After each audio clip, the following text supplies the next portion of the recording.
Mesdames, Messieurs, bonsoir et bienvenue à cette édition, le sommaire. Un coup d'État des militaires putschistes a mis fin au règne de la dynastie Bongo au Gabon ce mercredi et c'est le général Brice Oligui qui dirige actuellement le pays. Retour dans cette édition sur le règne de la famille Bongo. Comme annoncé, le chef de l'État béninois démarre ce 31 août une visite d'État de 5 jours en Chine. Plusieurs activités s'inscrivent dans le cadre de son séjour dans ce pays d'Asie. Le Conseil paix et sécurité de l'Union africaine tient une réunion pour examiner la situation de coup d'État au Gabon. Des précisions dans cette édition.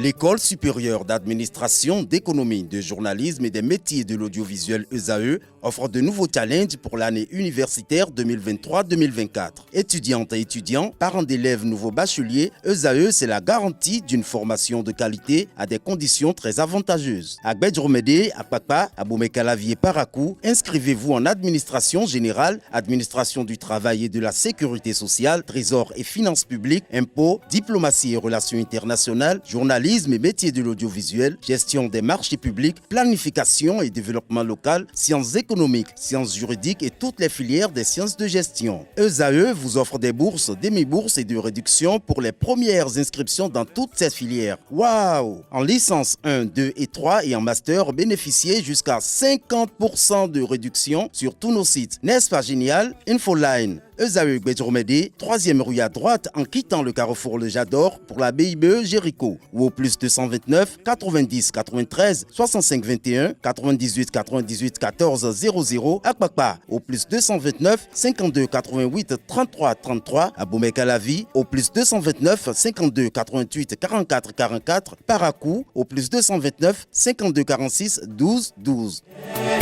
ESAE, l'excellence à un nom.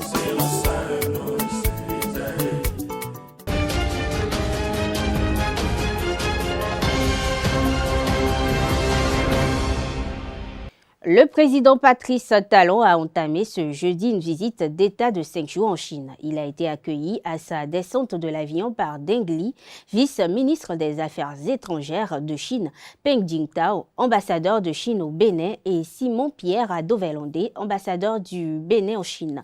Durant son séjour sur le territoire chinois, le président béninois aura des entretiens avec les plus hautes personnalités de la Chine. Plusieurs autres rencontres avec les investisseurs chinois sont annoncés. La délégation du président Talon est composée du ministre d'État de l'économie et des finances, Romuald Wadaï, ministre des Affaires étrangères, Olusegun Bakari, et de Chadi Assouman, ministre de l'Industrie et du Commerce. Fin de la dynastie Bongo qui règne sur le Gabon depuis 56 ans. Ali Bongo, le président qui vient d'être renversé par un coup d'État, est le fils de Omar Bongo qui a régné sur ce petit pays pétrolier de 1967 à 2009. Il était le parrain de l'Afrique francophone, symbole de la France-Afrique. Vous suivrez dans cet élément un résumé de l'histoire des Bongo depuis 1960 à nos jours. Réalisation Nassirine Fatoumbi. Retour en date sur le pouvoir des Bongo. En décembre 1967, à la mort de Léon Mba, premier président élu au Gabon depuis l'indépendance le 17 août 1960, celui qui s'appelle encore Albert Bernard Bongo accède au pouvoir, soutenu par la France, et il y restera pendant 41 ans. Imposant le Parti politique démocratique gabonais comme parti unique, il dirige le pays d'une main de fer en profitant notamment de la manne pétrolière. En 1973, converti à l'islam, il devient El Hadj Omar Bongo, auquel il ajoutera Ondimba, le nom de son père, en 2003. La dynastie Bongo se fonde en 1967. Omar Bongo accède à l'époque au pouvoir, intronisé par Jacques Foucault, le monsieur Afrique du général de Gaulle. Omar Bongo est ensuite réélu en 1973, en 1979 et 1986, mettant en place un mode de gouvernance particulier, une forme de cogestion du Gabon avec l'Élysée. Il devient ainsi un pilier de la France-Afrique, expression forgée pour dénoncer un système de nomination politique, de réseaux occultes et de chasse commerciale gardée développé par la France après l'indépendance des colonies françaises en Afrique subsaharienne. En 1989, Ali Bongo, le fils aîné, devient sur proposition de son père ministre des Affaires étrangères à 29 ans. Contraint de démissionner 2 ans plus tard en raison de sa jeunesse, la loi instaurant qu'il faut avoir au moins 35 ans pour être ministre, il reviendra au gouvernement en 1998 2019 chargé du ministère de la Défense, fonction qu'il occupera pendant 10 ans. En 1990, face à de graves troubles sociaux, Omar Bongo concède le passage au multipartisme mais conserve le pouvoir. Il continue ainsi à remporter toutes les élections. En 1993, malgré d'importantes violences, en 1998 et en 2005, divisant ou ralliant les opposants à sa cause sans parvenir à empêcher la contestation de l'ensemble des scrutins. En parallèle, à partir du milieu des années 1990, le Gabon commence à diversifier ses partenariats économiques, se liant notamment avec des entreprises chinoises. Le sous-sol gabonais regorge aussi de fer avec l'un des plus gros gisements au monde et de métaux comme l'uranium, le cuivre et le zinc. Le 16 octobre 2009, Ali Bongo est investi président de la République, succédant à son père mort au mois de juin. Son élection contestée donne lieu à des violences et des pillages qui dévastent la ville de Port-Gentil dans l'ouest du pays et font plusieurs morts. L'opposition dénonce une dérive autoritaire et une personnalisation du pouvoir, tandis qu'Ali Bongo écarte sa sœur Pascaline, omniprésente au sein des cercles dirigeants sous le régime de son père. Les relations avec la France se refroidissent avec l'affaire des mâles bien acquis, ce patrimoine amassé en France par différents chefs d'État africains et syriens. 9 enfants d'Omar Bongo sont actuellement mis en examen à Paris dans le cadre de cette procédure ouverte en 2010. Quelques mois avant sa mort, Omar Bongo se plaignait ainsi du temps que mettait Nicolas Sarkozy à répondre à ses appels. En 2014, de violents heurts entre manifestants et policiers font au moins un mort lors d'un rassemblement interdit appelant au départ d'Ali Bongo, tandis que le Gabon bascule dans une crise économique et financière liée à la baisse des coûts du pétrole. Des grèves touchant différents secteurs publics et privés éclatent. En 2016, Ali Bongo est réélu d'une courte majorité de 5000 voix face à Jean Ping, cacique du régime de son père, ayant rallié derrière lui une importante opposition et bénéficiant du soutien d'une large partie de la société civile. Des violences électorales à l'Assemblée nationale inédites éclatent. L'Assemblée est incendiée. Le QG de Jean Ping est attaqué par les forces de l'ordre. Des centaines de personnes sont interpellées. La Cour constitutionnelle finit par valider l'élection d'Ali Bongo le 2 septembre. En 2018, peu après une victoire écrasante aux législatives, Ali Bongo fait un AVC alors qu'il se trouve en Arabie Saoudite. Il disparaît pendant 10 mois pour suivre une intense rééducation à l'étranger, confiant les clés du pouvoir à certains de ses proches. En janvier 2019, un autre coup d'État contre un Ali Bongo en pleine convalescence échoue. Son directeur de cabinet, Brice Lacruche, essaye à son tour de l'évincer sans succès. Ali Bongo entame alors une reprise en main autoritaire du pouvoir. En juin 2021, le nom d'Ali Bongo est cité dans les Pandora Papers. Le 7 juin 2022, le Gabon, soucieux de marquer ses distances avec la France, rejoint le Commonwealth en même temps que le Togo. L'organisation a d'ailleurs déclaré que la situation était préoccupante à l'annonce du coup d'État. Elle marque un écart avec le partenariat traditionnel. Ce 30 août 2023, un coup d'État perpétré par le chef de la garde présidentielle gabonaise, cousin d'Ali Bongo, entraîne le placement du président en résidence surveillée et la fermeture des frontières. Présenté comme une mise à la retraite d'Ali Bongo, le putsch a eu lieu au lendemain de l'annonce de sa réélection pour un 3e mandat avec 64% des voix. Désunie, l'opposition dénonçait un pouvoir dynastique et une pré-campagne d'Ali Bongo financée par les moyens de l'État, son principal rival Albert Ondo Ossa contestant les résultats. Parlons toujours du coup d'État au Gabon. L'enseignant-chercheur en géopolitique et sécurité internationale Dramane Chabibouko explique les raisons de la fin du règne des Bongo. Il est au micro de Conté Amoussou Carles Kitome. Cela me rappelle exactement en 2011 ce qui s'était passé par rapport au printemps arabe. Il y a de cela, je dirais, plus de 10 ans, donc ça fait 12 ans exactement que le printemps arabe avait démarré dans les pays arabes. Les régions, les pays dans lesquels on pensait que la dynastie ou la royauté s'était enracinée, on a vu que cette vague donc, de contestation ou de mobilisation des populations qu'on a dénommé le printemps arabe a essayé donc, de balayer ceux qu'on n'imaginait pas un jour qu'ils puissent quitter le pouvoir. Alors donc c'est pratiquement donc, ce même scénario qui a démarré depuis les années 2020 avec le Mali, suivi de la Guinée en 2021, suivi du Burkina Faso en 2022, du Niger en mai, je crois, mai 2000 ou juin 2023, Et enfin, donc, pas enfin, je ne dirais pas, je ne sais pas parce que si la liste est exhaustive, donc celui du Gabon que nous avons surpris, pas avec, et que nous avons appris, pardon, pas avec stupéfication, pas avec une surprise en tant que telle, parce que c'est, vous voyez, peu. Ça fait 56 ans aujourd'hui que la famille Bongo est aux affaires. Depuis pratiquement le début des années donc, des indépendances, donc, cette famille donc, qui a confisqué, a pris en otage donc, le peuple gabonais, donc c'était pratiquement parti pour une éternité. Parce que qu'ils vous souviennent, je crois qu'il y a des choses qu'il ne doit pas trahir. Le deuxième mandat, donc d'abord c'était le papa, c'était le père Omar Bongo qui est décédé en 2009. Je rappelle au passage qu'il y avait une première tentative de coup d'État contre Omar Bongo en 1964 qui a échoué. Et après son décès en 2009, je ne sais par quelle alchimie, par quelle acrobatie, le politique ou les politiques en connivence peut-être avec cette armée, donc sans doute avec cette armée aujourd'hui qui a décidé de prendre en main les responsabilités, donc a décidé donc de positionner Ali Bongo qui est l'un des fils donc du feu Omar et pour l'installer au pouvoir en 2009. Alors, de 2009, aujourd'hui nous sommes en 2023, son mandat légal et constitutionnel devrait en principe prendre fin en 2023, parce que ça lui fait 2 mandats successifs, mais par la force des choses que nous connaissons, les combines de tripatouillage, donc de constitution, ce qui lui permet donc de se présenter pour un 3e mandat entre griffes, donc qu'il qualifie de légitime ou de légal. Alors, donc c'est ça en réalité, tout ce cocktail-là, ces ingrédients qui ont abouti à ce à quoi nous assistons aujourd'hui.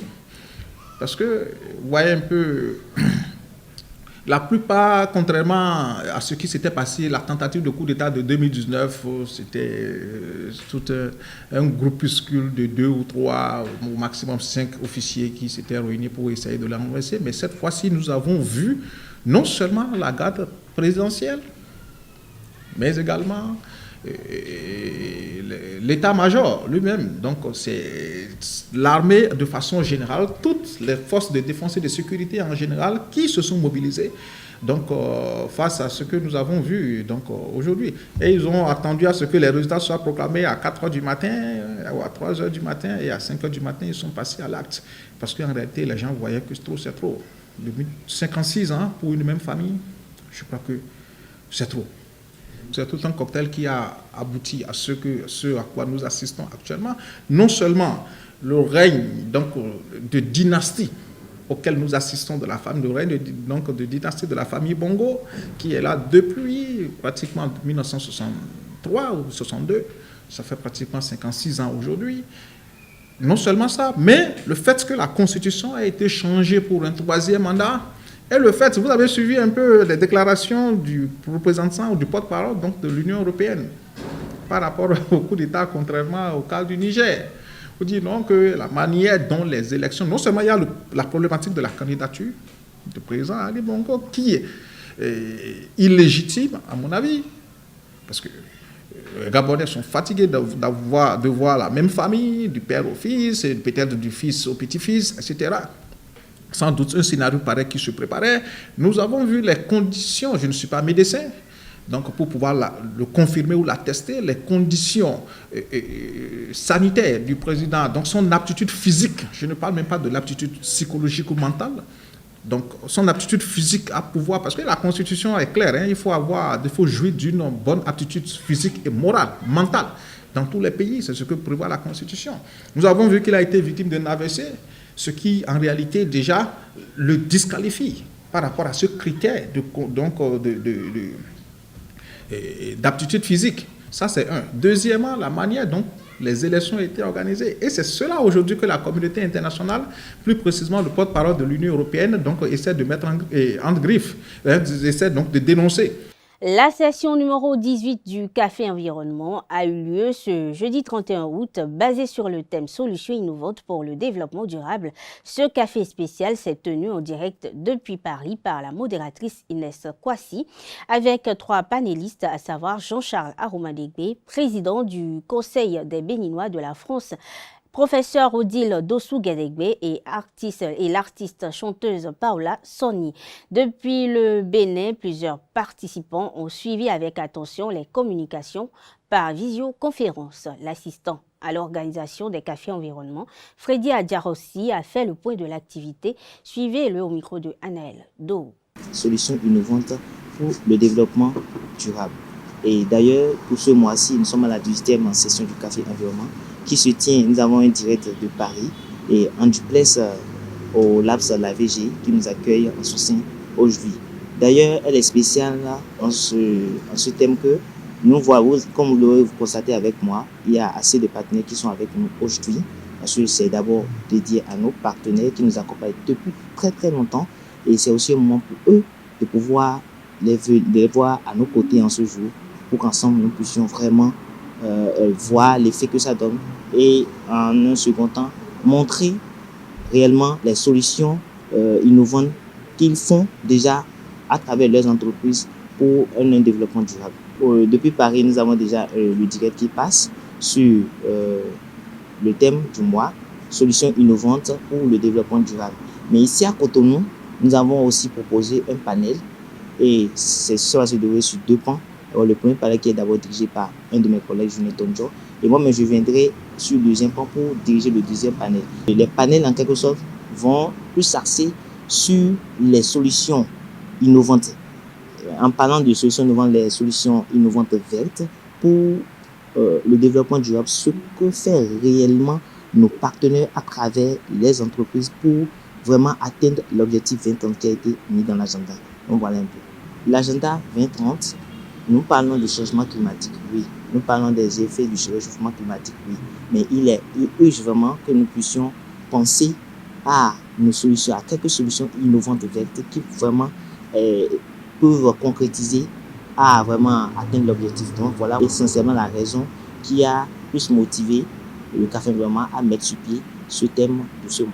Le Café Environnement, d'abord, c'est un programme initié par Inès Kwasi qui est à sa tête depuis l'année passée. Et comme vous l'avez constaté, nous prenons à l'issue de ce Café Environnement, nous prenons du thé. Et autour du thé, nous débattons du thème. Et après ça, nous avons des ambassadeurs qui vont sur le terrain et qui seront justement distingués tout à l'heure. Et ces ambassadeurs ne sont rien que des personnes qui vont partager le message environnemental partout où le besoin se fera sentir. Donc, à l'issue de c'est un challenge en quelque sorte. À l'issue de cela, nous les retenons. C'est ceux qui ont vraiment travaillé sur le terrain que nous retenons après pour maintenant, en quelque sorte, les gratifier de quelques lots que nos partenaires mettent à notre disposition pour qu'ensemble, nous puissions atteindre vraiment l'objectif. Voilà.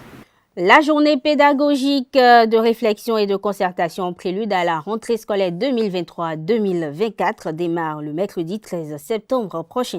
Dans un communiqué en date du 30 août 2023, le ministre des Enseignements maternels et primaires Salimane Karimou l'a notifié. Le rassemblement des participants va se faire dans chaque circonscription scolaire sur un site identifié par le chef de région pédagogique. Le Bénin dispose d'une réglementation qui cadre l'hygiène depuis février 2022. Il s'agit de la loi numéro 2022-04 du 16 février 2022 sur l'hygiène publique en République du Bénin. À ce sujet, une équipe de notre rédaction s'est rapprochée de Honora Agbotomé, environnementaliste et président de l'ONG Les Béatitudes, pour s'enquérir de certaines dispositions à prendre pour rester dans le cadre de cette législation. Il est au micro de Francis Farami. Du point de vue de l'assainissement, du point de vue d'hygiène, le prix, c'est-à-dire la valeur qu'ils ont eu à attacher tellement de ce côté-là, et il faudrait que nous puissions leur tirer vraiment chapeau. Je le dis, ce n'est pas que je suis en train de jeter des fleurs. C'est pour dire quoi? C'est une loi d'abord de 1987 qui a amené que les gens ont eu à réaliser actuellement. Une loi de 87 que la plupart des Béninois, même des cadres, ne savent même pas qu'il existe un code d'hygiène chez eux. C'est extrêmement malheureux. Une loi de 87 Et même nous sommes en 2015, même en 2020, en 2020, là, beaucoup disent, mais d'où vient cette loi, ou bien ces talons, ou bien ces zones réunies qu'il a créées? Une loi de 87. Hein. Donc ils l'ont révisé, mais c'est une loi vraiment qui vraiment est claire, est limpide.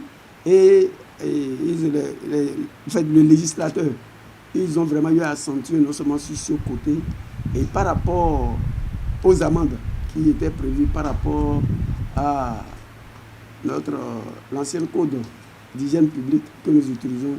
Je crois que donc les sanctions sont revues pour quand même permettre à la plupart de ces personnes prises à défaut à ne plus continuer dans le même sens. Hors du Bénin, plus précisément au Niger, le ministère des Affaires étrangères, MAE, désigné par les putschistes, a affirmé que les services de police sont instruits afin de procéder à l'expulsion de l'ambassadeur de France dont la junte a exigé le départ le 25 août dernier, ce dans un délai de 48 heures. Le ministère français des Affaires étrangères avait répondu que les putschistes n'ont pas autorité pour faire cette demande. Dans une note en date du 29 août, le MAE, nommé par le Conseil national pour la sauvegarde de la patrie, a rétorqué que la question de l'agrément de l'ambassadeur français est irrévocable, ajoutant que, au terme du délai de 48 heures expiré à compter du 28 août dernier, l'intéressé ne jouit plus de privilèges et immunités attachés à son statut. Le Conseil paix et sécurité de l'Union africaine se réunit ce 31 août pour examiner la situation au Gabon où un coup d'État a eu lieu la veille contre le président Ali Bongo Ondimba, a annoncé l'organisation continentale sur Twitter. Une réunion en présence de Bankole Adeoye, commissaire aux affaires politiques, paix et sécurité de l'UA. Et il faut préciser que le 30 août, le président de la Commission de l'Union africaine, Moussa Faki Mahamat, a dénoncé une violation flagrante des principes de l'UA et a condamné fermement la tentative de coup d'État comme voie de solution de la crise post-électorale gabonaise. L'ancien Premier ministre thaïlandais Thaksin Shinawatra a déposé une demande de grâce royale pour les condamnations qui lui valent 8 ans de prison, a indiqué ce jeudi auprès de l'AFP un conseiller du ministre de la Justice Wisanu Khreangam, confirmant des informations de la presse nationale. De retour au royaume le 22 août dernier à la suite d'un exil auto-imposé de 15 ans, l'homme, le milliardaire âgé de 74 ans, se trouve dans un hôpital de Bangkok où il a été transféré pour des raisons de santé après un passage de quelques heures en prison. C'est tout, mesdames, messieurs, pour cette édition. Merci de l'avoir suivi. Bonne soirée à toutes et à tous et à très bientôt.